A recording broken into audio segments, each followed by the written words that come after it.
What is up, you guys? It's Rahul here, back with another ranking video, and today we're ranking the top 10 shooting guards from the 2019-20 season. But before we get into the video, make sure you like the video if you like this video, and also subscribe so you don't miss future rankings, since we're going to go over the top 10 small forwards, power forwards, and centers from the 2019-20 season. That being said, let's get in to the list.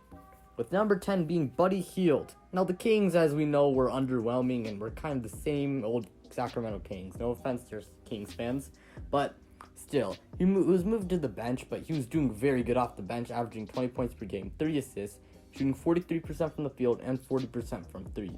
Even though he's a bad defender, he's a good scorer, and I really think this guy needs to start. I mean, seriously, Sacramento, start him. And I mean, okay, sorry about the rant there, but you know, they need to fire Luke Walton, since Luke Walton, he is bullcrap. So, yeah, with that being said, that's all I have to say for Buddy Hield.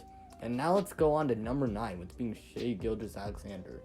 Chris Paul really helped him a lot, and he had a complete breakout season, averaging 19 points per game, 3 assists, shooting 47% from the field and 35% from 3. I do hope he can improve his 3-point shot a little bit, but his game really consists of more or less finishing and shooting mid-range shots, and it's really, easy to thrive around the rim when you have a 6'11 wingspan and you're 6'5". And I really like to see that from Shai. He was great this year and played a very big role in the Thunder's success this year. And I really hope next year he can continue what he's been doing this year. Number 8, we got Zach LaVine. Zach LaVine had a pretty good season too, even though the Bulls underachieved too, but I think that's also because really just Jim Boylen. Jim Boylen is trash. I'm not going to go on a whole rant about Jim Boylen, but still, Zach LaVine did improve his defense. He's not a good defender, but still he did improve his defense, so it's much better. And he's a great scorer, really, and he averaged 25.5 points per game, 4 assists, 5 rebounds, shooting 45% from the field and 38% from 3. He had an all-star type season, and I think next year he can be an all-star if the Bulls get their act together. So I really hope that does happen, and Zach LaVine can start winning soon. At number 7, we got CJ McCollum. He had a down year and was inconsistent, which is why he was lower, since if you're talking to me before the season started, I would have put CJ McCollum probably a little bit more high on this list. I feel like he couldn't have been in the top 5, but still, he averaged 22.5 points per game, 4 assists, shooting 45% from the field and 38% from 3. I think if he's more consistent, he can become higher on this list, but he's still a decent player. And the Portland Trailblazers, disappointing was also part of the reasons why I guess I put him down here. But besides that, I don't have much else to say about CJ McCollum. Next up, we got Jalen Brown here at number 6. Jalen Brown is a player I really like, and I'm excited to see what him and Jason Tatum can do. He really improved his dribbling, and now he became a much better scorer, and he's averaging 20 points per game, 1.1 steals, 49% from the field, and shooting 38% from 3. I think part of the reason why he bounced back is because of Kemba Walker, who's a great leader.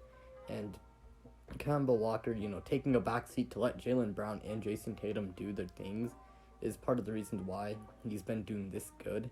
And I think that he can be one of the best shooting guards in the league. At number 5, we got Donovan Mitchell. Now, Donovan Mitchell, he has been doing like the same thing in the box score, but still, Donovan Mitchell, he's improved really his facilitation of an offense and all, and he made an all-star game because of the improvements he made to things like facilitating an offense, and the way I said that. And he averaged 24 points per game, 4 assists, shooting 45% from the field and 36% from 3. I do think Donovan Mitchell can definitely become higher on this list once he's in his prime, and I think the Jazz, though, will have really just a struggling time when dealing with the playoffs because of the whole rifting with the C word. I don't want to get demonetized, so that's why I referred to what as the C word. And I think the Jazz inconsistency this year was definitely not too good, and let's really hope that they can become more consistent this year. Moving in, we got number 4, Devin Booker. Now, Devin Booker, he finally made an all-star game, even though it was as a replacement. An all-star game's an all-star game, alright? And he had a career year, averaging 26 points per game, 6.6 assists, 49% from the field, and 36% from three. Even though the Suns were not a great team this year, they were respectable this year. And honestly, if I was a Suns fan, I'd be kind of excited since, finally it looks like they got some hope. I think adding someone like Ricky Rubio to help Devin Booker was great since Ricky Rubio's an amazing passer. I do like DeAndre Ayton and Kelly Oubre too, but this is about Devin Booker. So yeah, Devin Booker, he's just been awesome this year, and I really do hope that he can improve his defense, but that's all I have to say. And moving into the top three, we got Bradley Beal at number 3. He was amazing. He averaged 3.5 points per game, 6 assists, 45% from the field, and 35% from three. And he was just an amazing scorer, period, this year. And he was snubbed from the All-Star game. How do you average 30 points per game? 30 points per game and not make the All-Star game. Anyways, it's not February anymore, so I won't rant about that too much. I have kind of gotten over it. But Bradley Beal has just been an amazing scorer, and I really hope that John Wall comes back good so that the Wizards can finally, make the playoffs, and Bradley Beal, his talent isn't wasted. If not, I'd really hope he gets traded to a good team. Our runner-up here is going to be Paul George. Now, the reason why he's a shooting guard is because he had to play shooting guard because of Kawhi Leonard being the small forward. He did struggle this year a lot with injuries and just had a down year and didn't even make the All-Star game. He averaged 21 points per game, 4 assists, 1 steal, shot 43% from the field, and 40% from three. I do think, though, that the reason why I put him here is because he's still a great two-way player, and I think that if he's just the normal Paul George that we know in the regular season, he would have been much. I wouldn't say he's much higher on this list, but you know what I mean. I think we all know how good Paul George can be since he last year led the league in steals and finished top 3 in MVP voting, and he also finished top 3 in Defensive Player of the Year voting, if I'm not mistaken. And at number 1, you got James Harden. Same old story. I'm not going to go spend a ton of time on this. He averaged 34 points per game, which led the league in that category. 7 assists, shot 43.5% from the field, and 35% from three.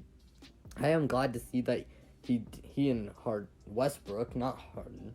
Yeah, James Harden and Russell Westbrook. I'm glad to see them mesh together well and, see the changes they've made to their game.